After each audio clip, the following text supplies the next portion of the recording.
It is Thursday, and it is the final episode of season 1 of the Story I'm Telling Myself podcast. If you are with us live this morning, please jump in the comments, say hello, welcome our guest, Brad Luttrell. I met Brad in person for the first time ever. I met him first on LinkedIn, although he didn't remember me. He'll pretend he did, but he didn't. But I met him in the green room backstage. We were both promoting on TV on the same day. And so it's just kismet, Brad, that you are here with me for this final episode. And thank you for saying yes to joining us on the Story I'm Telling Myself podcast. Please introduce yourself to everyone. You're welcome. I am going to contradict you. I think I did not recognize you at first, if I recall correctly, because I do think I was like, who? In fairness, I recognized you because you had your Go Wild hat on. Yeah. I think we were there that was 2022, if I remember correctly, because I was there to talk about the festival that we were doing. But yeah, I think once we started chatting, I remembered connecting with you because you lived in the comments. You were commenting on a lot of my stuff and supporting what we were doing, which and I'll do my intro in a second. I do this sometimes with podcasts where I just take over and we'll just go down these rabbit holes.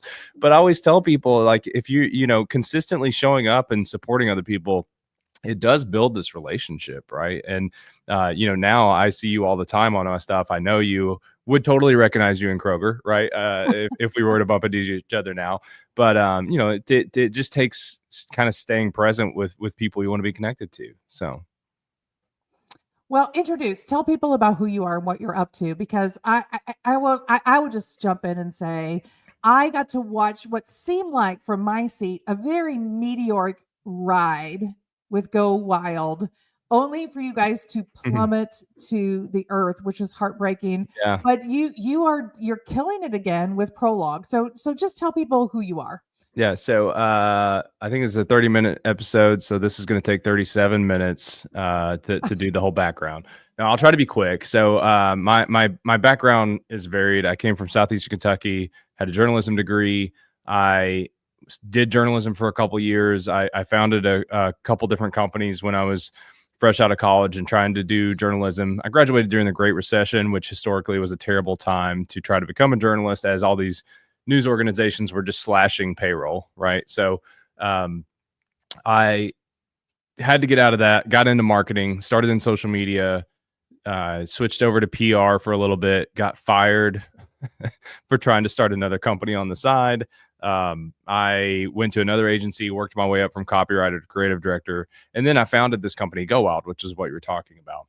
Now, in between there, I was an interim marketing director at a company called Seek Now. I never talk about that part, but like there was a point before I leapt over to Go Wild totally, where I was kind of still a foot in each canoe. And then I finally got going with Go Wild, and it was the ride of a lifetime, like you said. We founded the company in 2016 in my basement, me and 3 other guys. We bootstrap built the first 8 or 9 months of the product, and then I just started raising money, and I had no idea how to do that. I literally Googled how to raise money for an idea, because that's all we had was an idea at that point. And then we raised like almost $500,000 in that first round, but I still wasn't quite comfortable making that jump because I was still working at the agency. So eventually raised another round and did my interim marketing thing.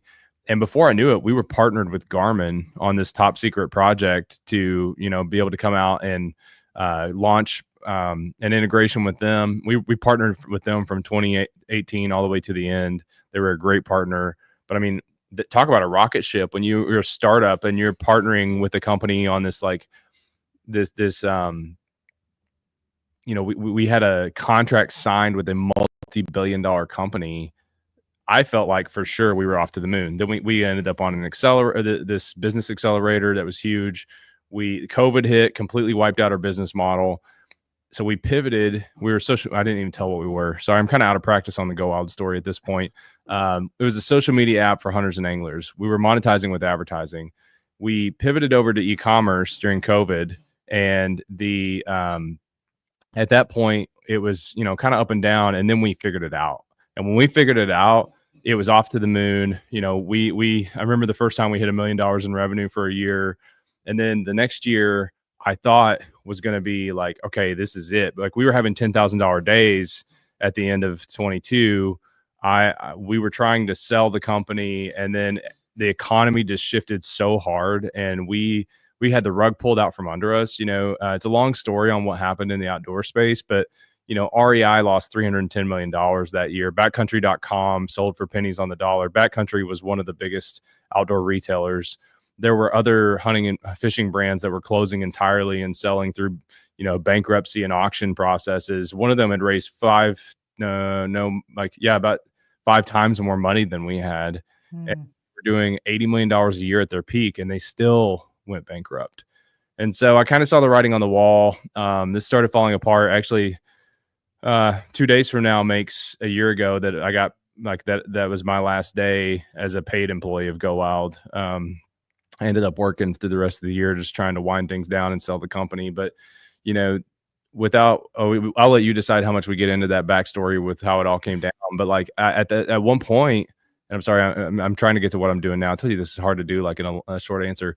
But, at some point last year, I started thinking about what I wanted to do next and thought about doing the full-time job, decided against it, and decided to found another company, which I worked on for 90 days and then scrapped entirely. I just decided it wasn't the right thing for me at the time. And all along the way, I was consulting, and I had people, I don't mean to brag, but people were falling over trying to get hey, I really want you to work on my thing. I saw what you did with Go Wild. And I thought I was a founder. I'm good at fundraising. I'm good at pitch decks, but people were coming to me for storytelling. And they what you did with your brand and how you told that story. I want to do that for my brand. I want to do that for my brand. That's what they all kept saying. And I had this realization of I'm not good at the thing I thought I was good at. I am good at that. That's not the way to say it. I am not known for the thing I was thought at. I had that thought in my head. Right. Yeah. And which is so important to what we're going to talk about today, right? Right. This thing about painkiller and vitamin, exactly. right? So we're almost to that point of the story where I started realizing that I was a storyteller, and which I always knew that, but I didn't realize that my reputation was that, because I'd worked really hard to build my reputation as this outdoor tech founder. And so I ended up the same weekend I decided to shut Go Wild down. I decided to figure out this consulting thing. Did not know what it was going to be. Didn't have a name, had no idea where I was going. Fast forward to today, I now run Prologue Stories LLC, or just Prologue.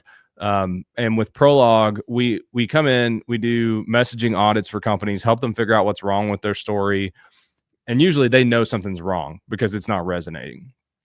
Actually, always. That's why they come to me. And so me and my team audit their messaging, look at the competitive space, see what everyone else is saying and where we can find some white space for us to stand out, how we can position our product better.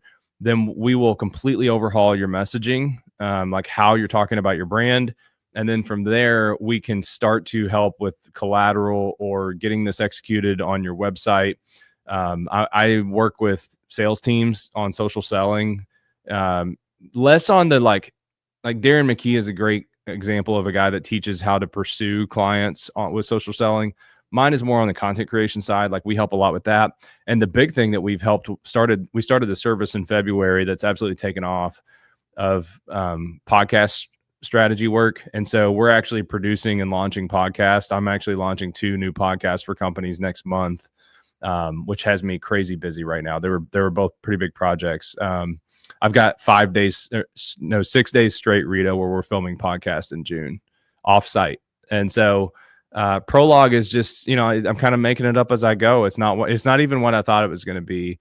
But in short, to your point, basically we're helping companies, stop positioning themselves as a vitamin and start finding that pain point. And we can talk more about that. Oh, we're here to talk about that. That's the name of the episode. Are you a painkiller? But okay, let's just say Brad, prologuestories.com is where you're going to find him. You can find access to all of his socials. He's active on Insta. Are you on TikTok again or no? Not yet. I don't know. I'm on Instagram, but not really. Insta and LinkedIn. I mainly engage with Brad on LinkedIn. Yeah. LinkedIn's my jam. You learn a lot just watching Brad navigate. So make sure you ring the bell next to his profile so that you get to see how he mixes it up. But so the story that so many of us get trapped in is the story of everything we need to say and making sure that we're saying everything that we need to say. And what you help people uncover is that turns us into vitamin salesmen because we're looking through the wrong end of the telescope, right? Yeah. So Yeah. tell us a little bit about what you see about what is happening. What is the thought process going on? And by the way, Brad, I don't think this is just exclusive to business people. I think anybody who's trying to get a job in this job market, anybody who's trying to get a promotion, it's the same thing. You've got to be a painkiller Yeah. to really get the attention, This right? this is anything. This is how you position your fundraiser for your kids' t-ball team. It's all the way to how you position yourselves. Like once you think about the positioning, everything will shift in how you present anything. You're always trying to create that drama in your I use the example. People are probably thinking I'm crazy on the t-ball thing, but think about it. There's a position where you could put that out there and it's really soft sell, but it's like, hey, you know, sports are really critical for kids. Kids that play sports tend to go on and have better careers. They're better adjusted, and we need some funding because this is a very expensive sport. And by you participating, you can get a tax write-off, which helps you, but you can also help these kids become well-grounded adults. Like that's a totally different positioning than just saying, "Hey, can you help my kid out and just donate something or do this auction thing?" Right? It's the same with Well, companies. and a lot of people start with what the perceived benefit statement is, right? We have so many families involved.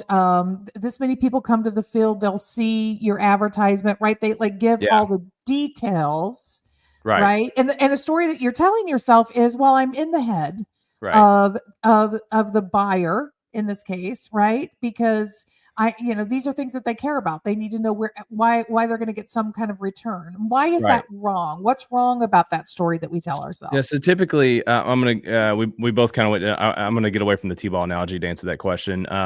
Typically, when I come in and work with a brand, they know their customers really well, right? They know them really well, and they know that they have something that can really help them. Okay. The problem is their customers don't know them really well. They're still learning about you. Mm. Yet we jump into all the things we do to help you, and we're telling a story. It's like starting a movie towards the end, right? Like you can see how it all worked out, right? That's what most companies do with their websites or their collateral. It is jumping straight into how like the features of this product or this service. And we have 32 widgets that can help with all these tasks. And sometimes, and I'll even say most of the time, when I look at this messaging, it's all about the feature, the widget, the service, and it's not about the problem it solves.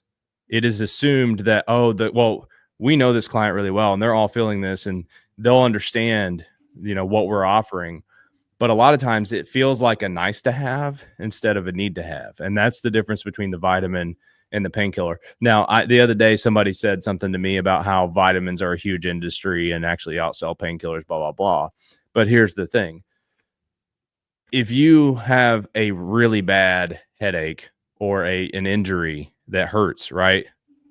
What would you pay a premium for? Right? Like that's the positioning difference. Like I don't really care. I know it's not the perfect analogy. Like we can throw out the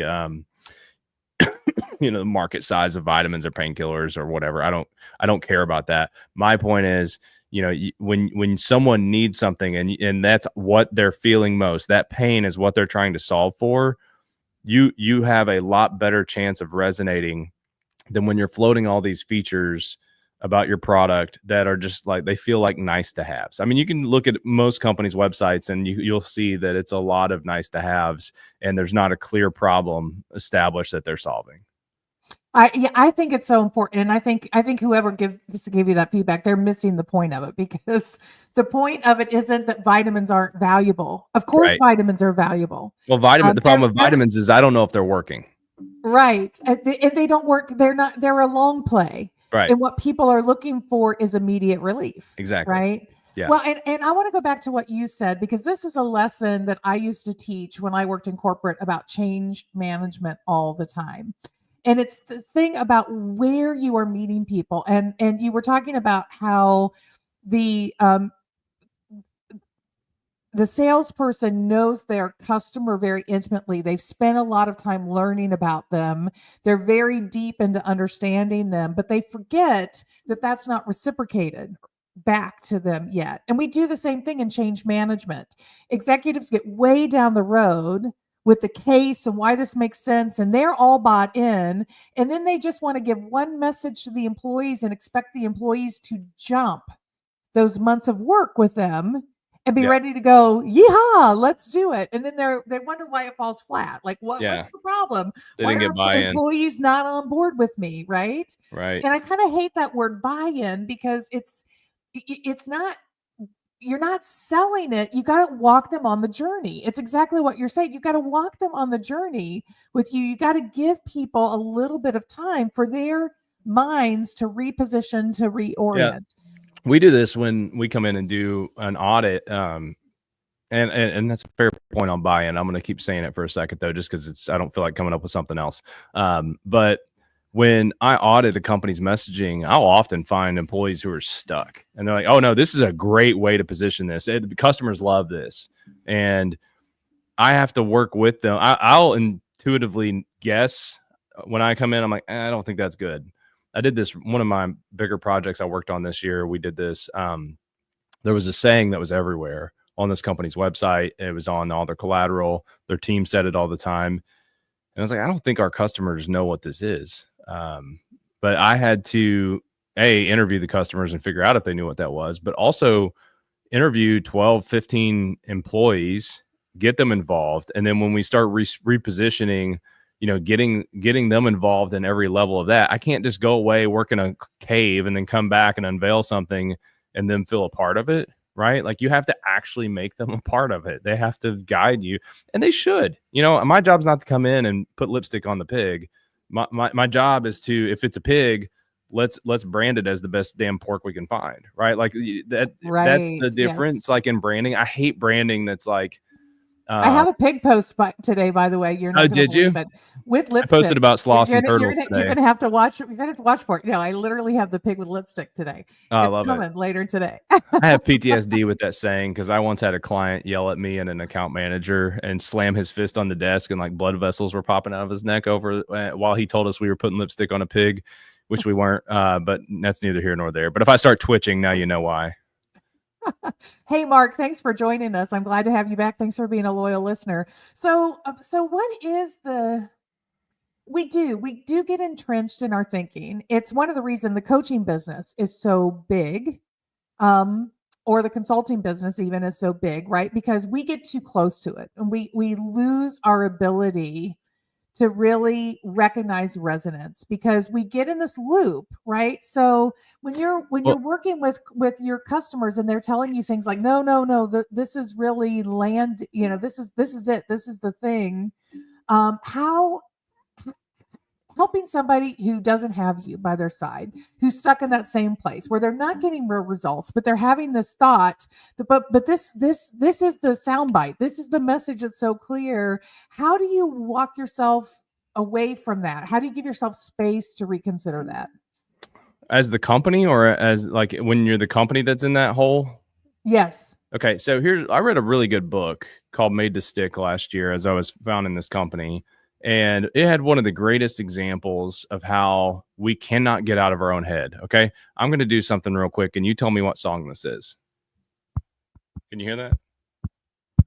No, could you hear it? Have to, not okay, very well. No. Okay. So the point is, I was trying, for anybody listening, I was trying to tap the mic, but my mic is just so perfect, right? It's just too good of a mic to do the taps, apparently. You could snap your fingers, maybe. Yeah. Well, it's all right. We'll just carry on. You'll get the point. So the point is, there was a study where people come in and they would drum out happy birthday with their fingers. Sounds really obvious when you do it. If you did it right now, you would think it sounds like happy birthday. I cannot hear the sonic variance in a knuckle tap, right? Mm-hmm. You can hear it in your head because you're living in your own head. Anyone else is only hearing a part of the sound, which is the rhythm. Okay. So it makes it really hard to know what Rita is thinking. We get that way with our companies too, and how we think about things. We get so deep down the rabbit hole, we forget that no one else has that context. And that's where it's hugely valuable. I think agencies in general have their place for a large company, because you get so deep down rabbit holes that you'll create really bad creative because you forget that audience doesn't know you as well as you know yourself. Consultants do the same thing, coaching, same thing. Sometimes it's good to pull you out of that black hole and to help you figure out what other people don't know about you, right? I've experienced that. I'm thinking through all my clients really quickly. Almost all of them have some level of that challenge where they assume something is known about them. They assume that this statement will have the context that they want it to have. But our clients aren't thinking about us, right? I'm still learning this with my company. I pitched something the other day, and most of my proposals I've put out to CEOs who have sought me out. And the other day I was working with the head of sales and one of his teammates on a proposal. We put together this proposal, and it was like a $30,000 project. And he comes back and he's like, "Hey man, I need some examples here, or like some context of what you're actually delivering." And I'm like, "Well, it's there in the line items." He's like, my boss isn't going to know what those line items mean. Like, we had that conversation, and I'm still, I've been building this stuff out with people I've been talking to directly, and they're usually the decision maker. And I was like, "Oh yeah, I guess I haven't thought to give that context of like, what is this messaging deliverable?" So I had to add like 15 slides more to this deck that was only 7 slides long to begin with, to show examples and just give some ideas around like what this actually was. Perfect example of how literally this is what I do for other companies, and I was doing it myself, right? I got that outside feedback from a sales guy who's like, "This isn't what I need. My boss has no idea what I'm trying to get done here," right? It's helpful for all of us. I think that I think this is so critical for us to understand that we need to be testing our messages. If you're out there, listener, if you're trying to land a job, but first of all, I got the perfect person to coach you through how to prep for that job. If you've been on 5 or 6 interviews and you're not getting any callbacks, hit me up. I'll hook you up with the woman that'll fix that for you. But this is exactly what's happening to you is exactly what Brad is saying, that you think you have a message that you're landing about who you are for that job, and it is not landing, and you need somebody. And if you can't afford a professional, you've got to go into your network. This is why it's so important to build a strong network around you. You got to dip into your network of people around you and find some people who are willing to listen to you, and then you got to be willing to hear their advice. Yep. Yeah, and to your point, if a rando hits me, I get hit up a lot for like picking my brain. I'd like to pick your brain, and I have to tell people now, or a lot. My favorite one is when they come in and say they would like my 2 cents, and I reply with however many hundreds of pennies it actually is going to cost them for an hour, because I tell them like, look, before when I was CEO of my tech startup, I would do these calls every now and then, try to help people as I could. But now, like, my time is my money. Like, that's how I make my living now. So like, you got to pay it.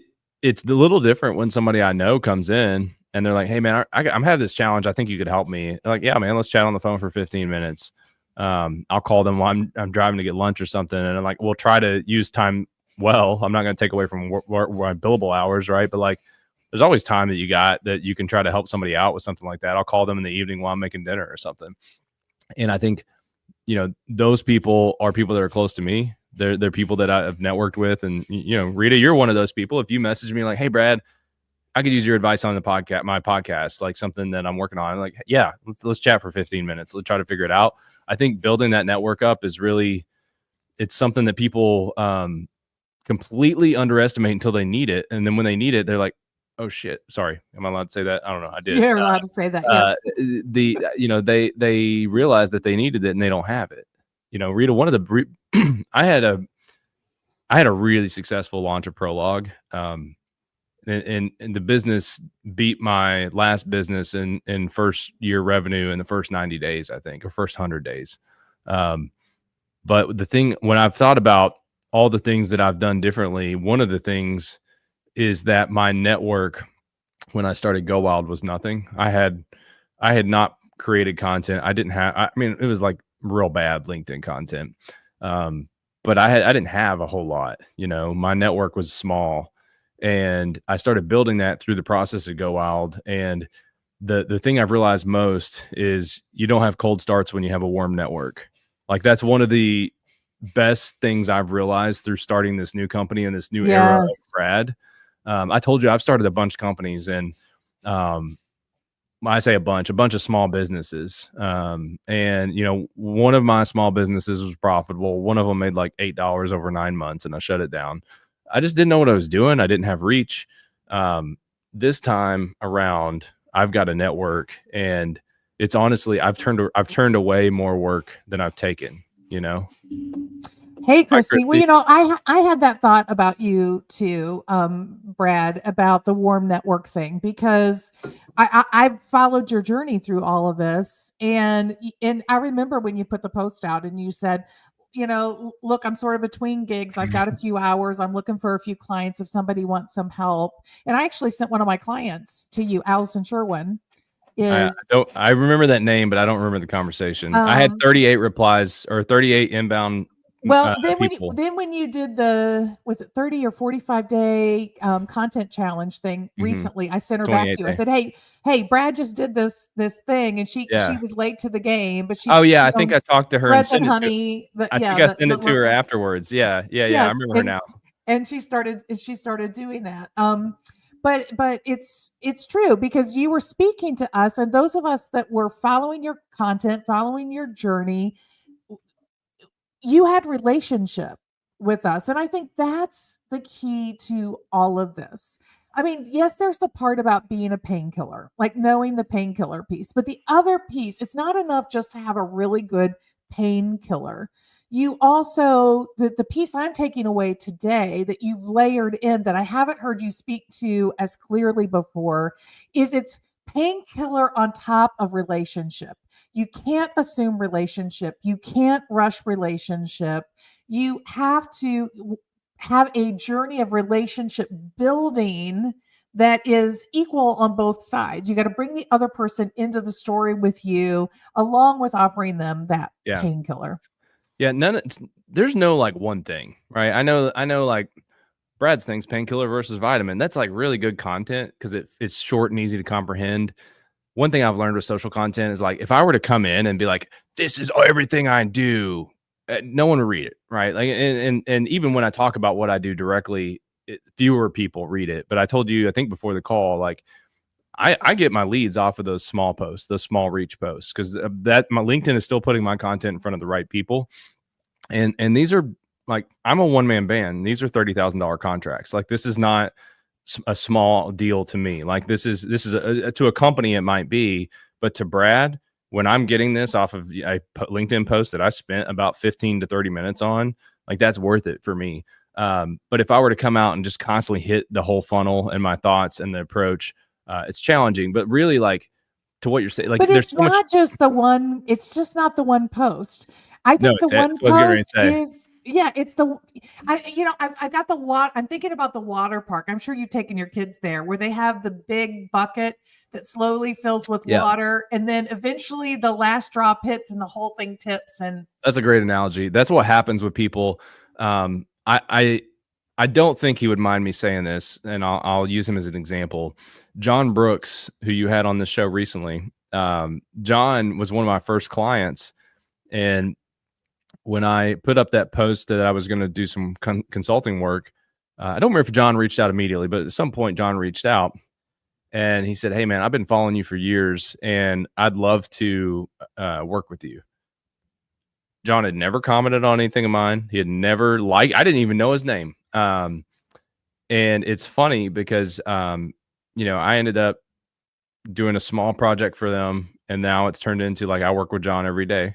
And it was one post that tipped the bucket, that he saw that post of me inviting someone It was a salesy post. It was me inviting someone to come work with me, right? And he chose to message me at that time.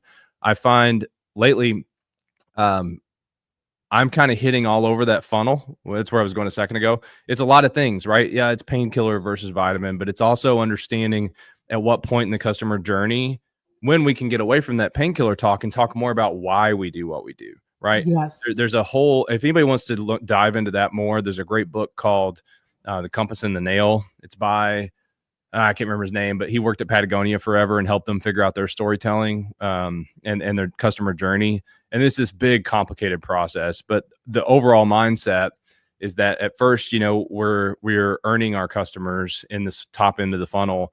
And as they come through, that level of storytelling that really teaches them why we do what we do, how we do what we do, that's what converts them into cheerleaders. And I'm grossly summarizing this, but that's like the gist of it.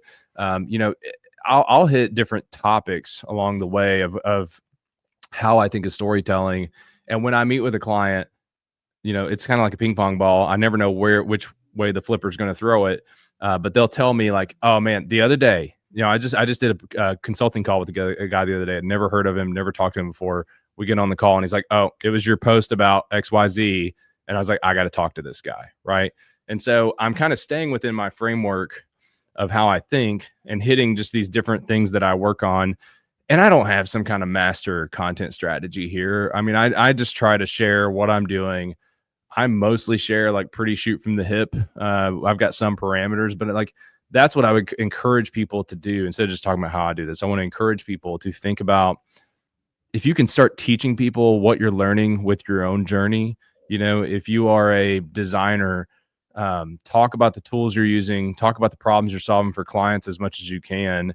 And over time, people get to see how your brain thinks.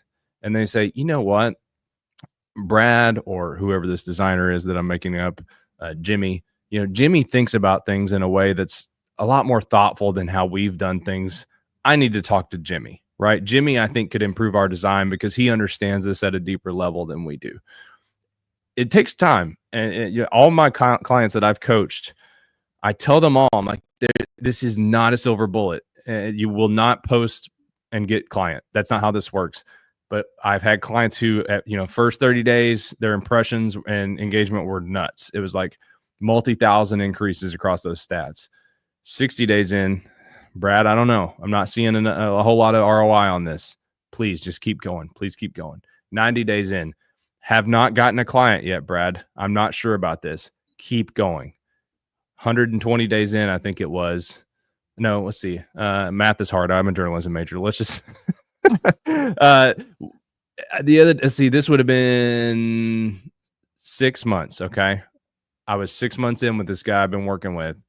And I this was last month or earlier this month. He said, it's working. He had told me all along the way that, I'm not quite seeing it yet. And You've been filling the bucket, like right, waiting for the started tipping.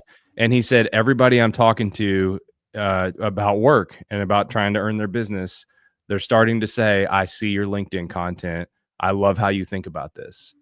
And it takes time to build. But again, warm networks void a cold start, right? And so if with what you're building, you're not going to go build this empire. I use Darren McKee a lot. He's a casual friend. I wouldn't say we're like best buddies or anything, but I've known Darren since before he blew up. That dude was grinding on his content for years before he became this LinkedIn influencer with 140,000 followers. A lot of people are trying to replicate what he's doing, and you can't do it. You can't replicate what he's done because he did it his way. He's told his story his way, and he's done it consistently. Like, you just got to go start talking and posting and creating content and start showing people how you think, and that network is going to become more valuable over time. And you don't need to have, what's cool about LinkedIn, you don't need to have 10,000, 100,000 followers on that platform to drive business, especially if you're working in B2B and one client can mean 2 months of revenue for you. You just got to get one person. So think about that when you're like, oh, I only generated 300 impressions. It's like, well, I only needed one of those 300 people to land. Now my odds feel a lot better, right?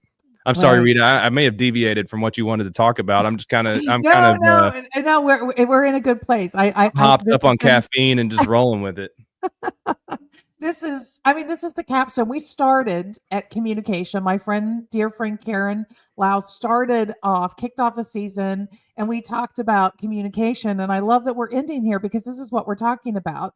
And that, and that it's a long game. And that you have to think about, so the story we tell ourselves is immediate results, immediate results, immediate results. But you got to fill the bucket and I trust tell that there people out is of the a gate. tipping point, Yeah. right? I tell people out of the gate, like, if you're looking for immediate results, I'm not your guy. I don't want to do it. That pressure is not something I'm signing up for, because I think it's a misunderstanding of how content works. If you have an understanding that this is going to be at least a 6-month ride before we start seeing any results, then that's okay. I'm okay with that. But like, we don't just redo an email campaign and push button generate revenue in general, right? Like, you might see some lift, but like, this is in B2B especially, which is where I'm focused on right now, and really B2B and like more boring spaces. I like that because I find a lot of opportunity there to really come in and make an impact, but it's a long process. We have to tell this story and we have to get that out there. And ideally, the best case scenario for B2B is I can get a paid partner in there to help. And I've got one that I like working with. And we'll come in there and then we can accelerate the reach of those stories. And then it has some really good impact, a little bit faster. But, that's on the B2B side. If it's your personal content, just showing up. Yeah. How many people, Rita, did you say at the end of the 28-day challenge saying like, oh my God, here's a screenshot of my stats, and they were up hundreds of percent?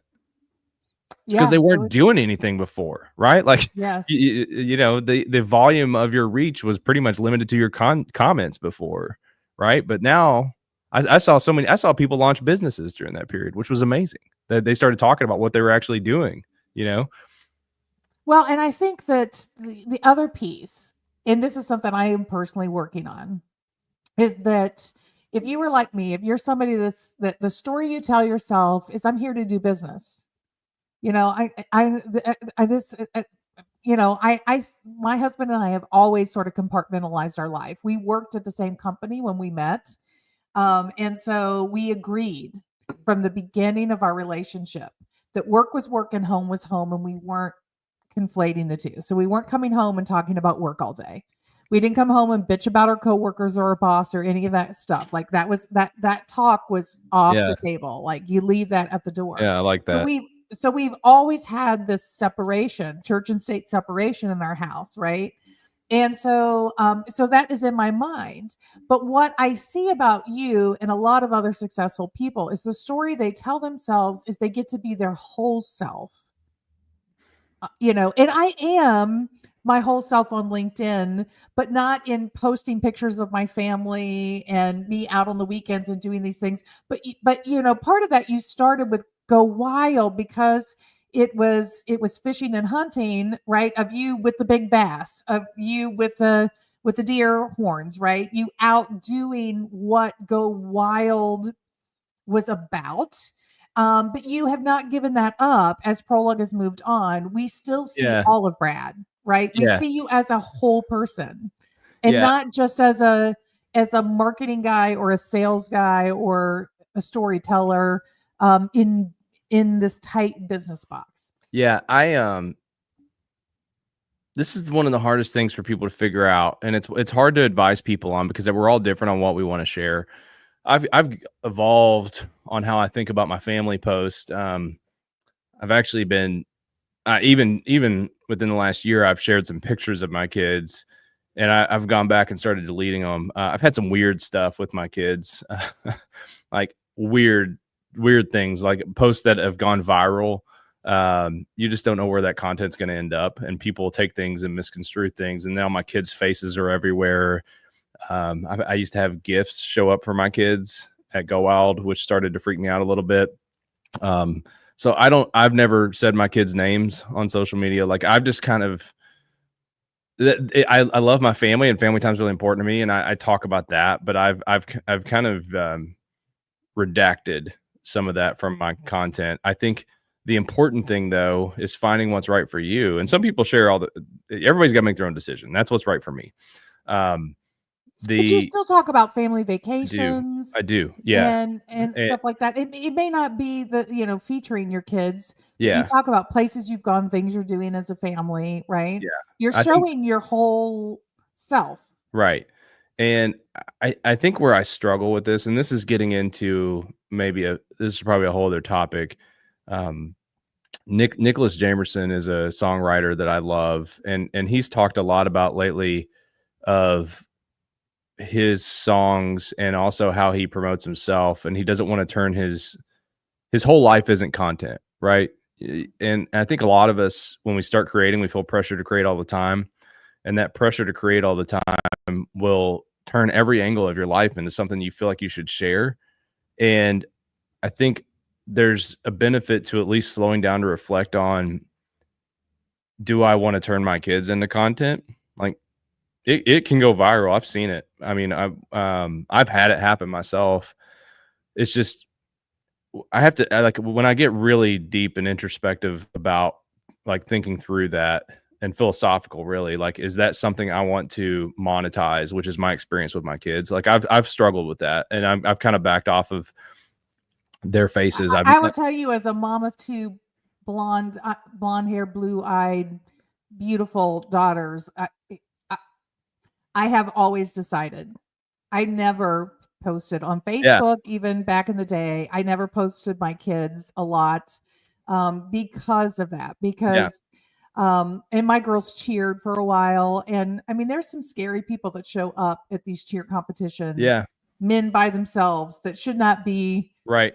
Well, there, yeah, right? Taking pictures of these girls and stuff. And so it made me very aware and very cautious. So I have always held a pretty tight line about that. But I still have the opportunity to talk about when we vacation together, those kinds of things. And really, I think there is, I believe in well-being, and well-being is whole self. It is, and I think it is important that everybody gets to pick their line. I agree with you. But, for a while, there was this whole, that belongs on Instagram or TikTok. yeah. That's not LinkedIn.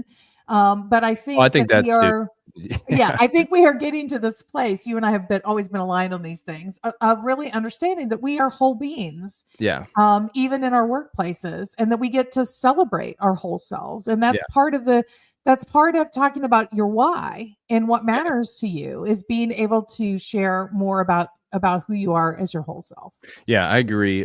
So there's angles of this I want to explore, but for the sake of time, I'll focus Yeah, on the question. yeah. We have Uh, we have about 3 minutes left, and we're gonna have to so close it my down. advice to people is to focus around 80% on what you want to be known for, and it doesn't mean sell, right? Don't sell actually when you post your content, and then just try mixing in that 20% of what you love, and it does contextualize who you are. It's part of your story.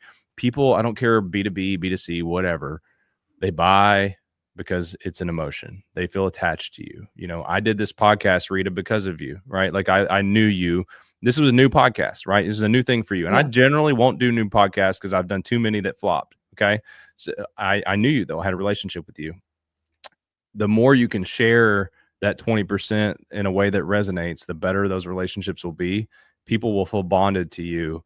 And just like when John showed up to help me, he said, I feel like I know you and I want to help you right now. Cause I was down. I was at rock bottom. My company had just failed. Right. So there's a powerful component there of sharing yourself. You just got to figure out that mix for yourself.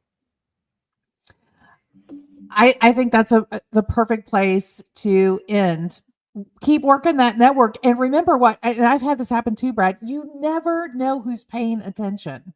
They may never like, they may never comment, but they may pause to read every time. You just never know who is listening Yeah, for out sure. there. And that's why I pay no attention to the analytics. I know all kinds of people that get wrapped up in things. I had a friend on LinkedIn, and she would take posts down if they didn't have so many comments or whatever in the first 5 minutes. And I would just be It's like, silly. okay, I can't, like, that is like, That's a whole nother job I don't I have always tell time people for. not to bother with that because like if nobody saw it, nobody saw it. Nobody knows that you Yeah, failed. and who knows, like, I mean, I have people come around a week, 2 weeks, a month later. I get presented content all the time that's a month LinkedIn old. content has a longer shelf life than people think. Yeah, I think so too. So, but the most important thing here, what I want everybody to walk away with are these two big lessons. Number one, pay attention to where the relationship is on both sides of the table, not just your side of the table, so that you are uh, giving that the other person an opportunity to know you fully, so that, and we talk about know, like, and trust all the time. This is it, right? Relationship building. So don't just because you feel strong attachment doesn't mean the other person does yet. Make sure you give some space for that. And then number two, make sure that you are speaking to something that they are looking to resolve immediately, that you're offering them that immediate pain relief. And then you can offer them your long-term vitamins. Long-term vitamins are awesome. I take all kinds of them, but you That's lower want, down the funnel. yeah, you want something that is going to immediately give them a reason to take the next step with you. And this is true whether you're trying to get to the next round of interviews, whether you're trying to get that promotion, wherever it is. You don't have to own a business like Brad and I do for these lessons to resonate. They That's they right. have application in many, many areas of your life. And keep working on warming that network. Keep working on it. I'm going to give a little shout out post here to StreamYard. Thank you, StreamYard, for hosting the first season of the story I'm telling myself. Like you, Brad, I just make stuff up as I go. I don't care how everybody else does it. I am not I am not following all the rules. I love lives. I love the fact that, like Saturday Night Live, this podcast is a live podcast where the audience gets to participate with us and we just get to be in the moment together. And it's going to be genuine and real, and people are enjoying listening to it. So this is episode 37. It is the close of season 1. But we're in a slower release over on the podcast channel. So whether you listen on Spotify or Apple or Audible or, wherever you go, even iHeartRadio, shout out to iHeart. I used to do a podcast on their stations. You are going to find the story I'm telling myself over on those platforms. Go back and listen to the old episodes. I am enjoying listening to the episodes again. I get new insights just listening as each new episode rolls around. And this week it is Tandra Price. Tonight at 5, we're dropping Tandra. Tandra is a media mogul. She's sharing her tips about how she blew up from just being a networking expert to somebody that now runs a media company, doing TV, doing magazine, and really being able to showcase people in her network in a way that she wanted to differentiate from what anybody else is doing.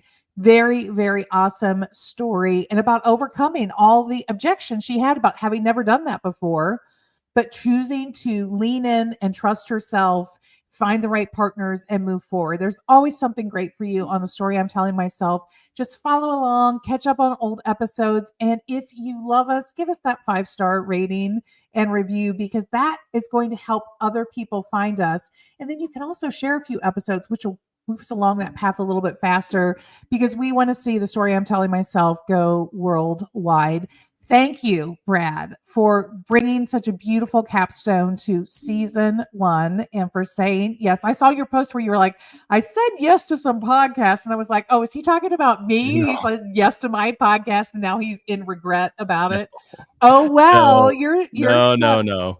And nobody brought the raccoon memes I that you and know. Yeah. but you never All right. know. Next time. Next time. Thanks for being with us. Everybody have a wonderful day, and I will see you for season 2 next year. Bye, Thanks, everyone. Rita.